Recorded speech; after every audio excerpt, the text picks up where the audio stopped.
Hello friends, இப்போ வந்து நம்ம ப்ரோக்கோலி ஃப்ரை பண்ண போகிறோம். எப்படி பண்ணலாம் அப்படிங்கிறத நம்ம வீடியோவில் போய் பார்க்கலாம். வாங்க வீடியோக்குள்ளே போகலாம்.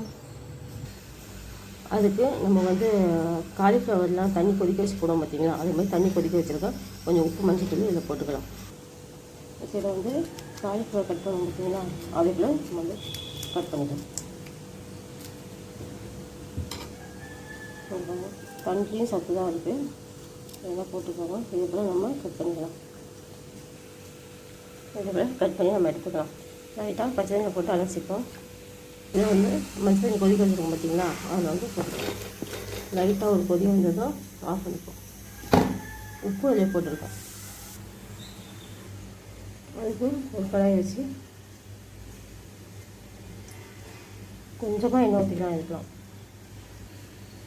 கொஞ்சம் சோம்பு, இதில் வெங்காயமும் தக்காளியும் கட் பண்ணி வச்சுருக்கோம்.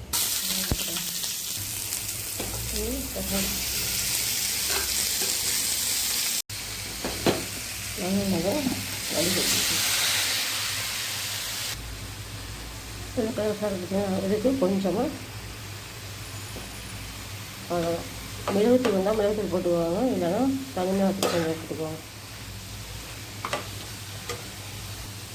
இப்போ சூப்பராக ப்ரோக்கோலி ரெடி ஆகிடுச்சு. இதுக்கப்புறம் நீங்கள் ட்ரை பண்ணிட்டு கமெண்ட் பண்ணுங்கள். தேங்க்யூ. மழை மார்க்கெட் சேனல் சப்ஸ்கிரைப் பண்ணிக்கோங்க ஃப்ரெண்ட்ஸ்.